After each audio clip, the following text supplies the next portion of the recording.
Hello दोस्तों, स्वागत है आपका अपने इंडियन एक्स मुस्लिम अब्दुल्ला चैनल पर। मेरे भाइयों, आज जो मैं आपसे बात करने जा रहा हूँ, आज हम बात करेंगे कि अल्लाह ने इंसान को किस चीज़ से पैदा करा और कैसे बनाया। तो ये आपके सामने स्क्रीन पर एक आयत दिख रही होगी।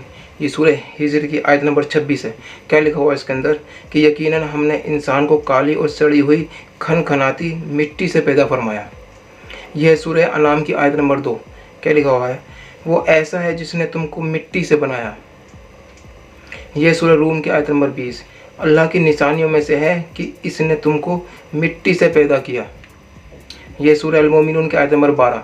क्या लिखा हुआ? यकीनन हमने इंसान को मिट्टी के ज़ोहर से पैदा किया। यह सूरह सजदा की आयत नंबर 7। जिसने निहायत खूब बनाई जो चीज़ भी बनाई और इंसान की बनावट मिट्टी से शुरू की। तो भाइयों, समझे कि अल्लाह सुब्हान व तआला कह रहा है कि हमने इंसान को मिट्टी से बनाया। ठीक है। यह सूरह इंसान की आयत नंबर 2।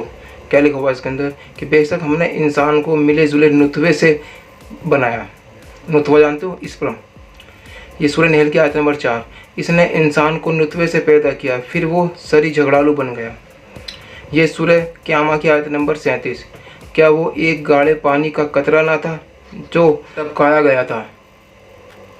तो भाइयों, अब ये जो मैंने आयतें दी हैं, इससे पता चलता है कि अल्लाह सुब्हानहू व तआला ने इंसान को स्पर्म से बनाया। तो आप बताइए, वहाँ कह रहा था अल्लाह ने मिट्टी से बनाया, अब यहाँ इतनी आयतों में कह रहा है कि स्पर्म से बनाया। अभी और आगे देखिए, अभी कितनी जलेबी बनेगी, आप देखते रहिए। यह है मुरसलात की 20। क्या लिखा हुआ है इसमें कि क्या हमने तुम्हें हकीर पानी से पैदा नहीं किया। यह सूरह तारीख की आयत नंबर 6। वो एक उछलते पानी से पैदा किया गया। यह सूरह सजदा की आयत नंबर 8। फिर इसकी नस्ल एक बेवक्त पानी के निचोड़ से चलाई।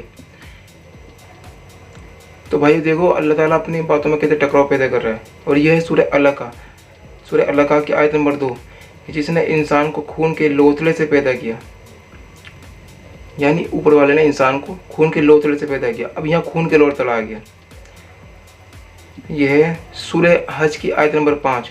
लोगों, अगर तुम्हें मरने के बाद जी उठने में शक है तो सोचो हमने तुम्हें मिट्टी से पैदा किया। यहाँ मिट्टी से पैदा किया। यह है सूरह नूर की आयत नंबर 45। क्या लिखा हुआ इसके अंदर कि तमाम के तमाम चलने फिरने वाले जानदारों को अल्लाह ताला ने पानी से पैदा किया। यह है सूरह फुरकान की आयत नंबर 54। वो है जिसने पानी से इंसान को पैदा किया। तो भाइयों, आपको पता चला कि ऊपर वाला कभी तो कह रहा है कि पानी से पैदा किया, कभी कह रहा है उछलते पानी से पैदा किया, कभी कह रहा है कि खून के लोथड़े से पैदा किया। तो ऊपर वाला अपनी ही बातों में टकराव पैदा कर रहा है। तो भाइयों, अगर मान लो अगर दुनिया में कोई ऐसी बात कहे तो फिर आप उसे क्या कहेंगे? आप कहेंगे इसको मेंटली चेकअप की ज़रूरत है। लेकिन जहाँ हमारा मज़हब के मामले में बात आ जाती है तो हम अपना दिमाग बिल्कुल यूज नहीं करते। आप खुद सोचो, अगर कोई आदमी आपसे ये कहे कि ये तो मैं आपके सामने जूस लाया हूँ, ये मैं आम से निकाल के लगाया हूँ, आम से बनाया है। फिर क्या है कि नहीं इसको गन्ने से बनाया है। फिर क्या नहीं इसको गुड़ से बनाया है। नहीं सॉरी, इसे चीनी से बनाया। फिर क्या नहीं सॉरी, इसे उससे बनाया, इसे उससे बनाया। आप क्या कहेंगे? भाई अपने दिमाग का चेकअप करा। क्यों जी? अगर कोई इंसान ऐसे काम करेगा, ऐसी बात करेगा, तो आप क्या कहोगे कि भाई अपने दिमाग को चेकअप करा, इसे पागल लगाने भर्ती करो भाई। लेकिन जहाँ हमारा मज़हब के मामले में ऊपर वाला कोई बात कहे तो वहाँ हमारा दिमाग बिल्कुल भी यूज नहीं करते। वहाँ कहेंगे नहीं जी, हाँ बिल्कुल सही है, हाँ ये पानी से भी पैदा हुआ है, ये उससे भी पैदा हुआ है, ये क्या नाम है, मिट्टी से पैदा हुआ है, और ये मतलब जो ऊपर वाले कहते हैं, मतलब फिर तो सही है। फिर अपने दिमाग का यूज नहीं करेंगे कि हाँ यार ये बताइए। अगर कोई आदमी ये भी कहे कि इस तमाम चीज़ों से पैदा हुआ, सारी चीज़ों से पैदा हुआ, तो ये भी तो बात होनी चाहिए कि हाँ यार सारी चीज़ों से पैदा हुआ है, तो ये बात लिखी होनी चाहिए हाँ ये सारी चीज़ों से मिलकर पैदा हुआ है। लेकिन यहाँ ऐसे मिलकर, यहाँ इस पे सबके अलग अलग नाम लिए गए। तो भाइयों, जहाँ हमारा मज़हब के मामले में मसला फंसता है तो वहाँ फिर हमारा दिमाग यूज नहीं करते हम, वहाँ हमारा दिमाग काम नहीं करता। वहाँ तो फिर हम यकीन करने वाले बन जाते हैं, वहाँ दिमाग चलाने वाले नहीं, वहाँ यकीन करने वाले बन जाते हैं। असल में इंसान बना किससे है? मैं ये बताता हूँ इंसान किससे बना है। इंसान बना है ऑक्सीजन से, जो 65% इंसान के अंदर है, और बना है कार्बन से, ये 18% है। हाइड्रोजन 10% है इंसान के अंदर, नाइट्रोजन 1.5%, फास्फोरस 1%। तो भाइयों ये इन चीज़ों से बना है, जैसे oxygen, carbon, hydrogen, nitrogen, calcium, phosphorus, ये इन चीज़ों से बना है इंसान। लेकिन हमें मज़हब बताता है कि मिट्टी से बना है, पानी से बना है, उछलते पानी से बना है, खून के लोथड़े से बना है। ऊपर वाला अपनी जगह पर नहीं टिक रहा, एक जगह पर टिक नहीं रहा, एक ही बात नहीं बता रहा कि हाँ ये किससे बना है। तो ऊपर वाला खुद कन्फ्यूज़न पैदा कर रहा है मेरे भाइयों। तो आप सोचो समझो, फिर इस चीज़ों को मानो, इस कल्ट को मानो, नहीं तो कोई फ़ायदा नहीं है, आप सबका बेवकूफ़ बनाया जा रहा है। तो भाइयों इन चीज़ों पे भी गौर करो कि कोई भी अगर ऊपर वाला ऐसी बात कहेगा कि हाँ ये मैंने तुमको कैसे बनाया, तो वो एक बात बताएगा और एक जगह बताएगा और तसल्ली से बताएगा, समझाएगा। कोई भी ऐसे उछलेगा नहीं कि कभी कुछ बता दिया कभी कुछ बता दिया। ये इंसानी काम होते हैं, ये इंसानी काम होते हैं। और आपको पता है कि किस चीज़ से बने हैं आज हम सब जानते हैं किस चीज़ से बने हैं। आज साइंस हमें क्या बताती है कि हम कैसे बने हैं, लेकिन मज़हब इस चीज़ को नहीं मानता।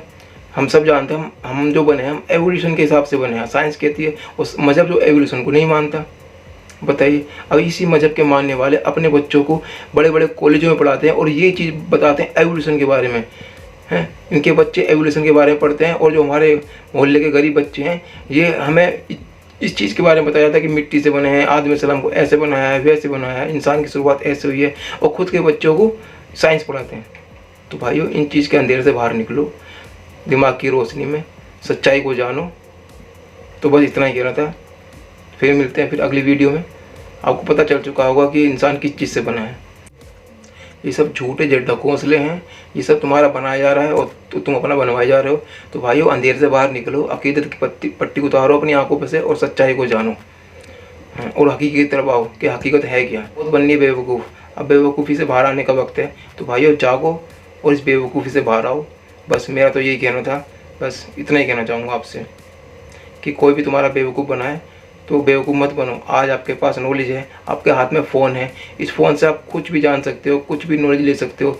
ये तो खुद के बच्चों को तो अच्छा पढ़ाते हैं, अच्छा लिखाते हैं, ये इसी एवोल्यूशन के बारे में अपने बच्चों को पढ़ाते हैं। और तुम्हारे बच्चे ये पढ़ रहे हैं कि हम आदम से बने। तो बस ठीक है, फिर अगली वीडियो में मिलते हैं।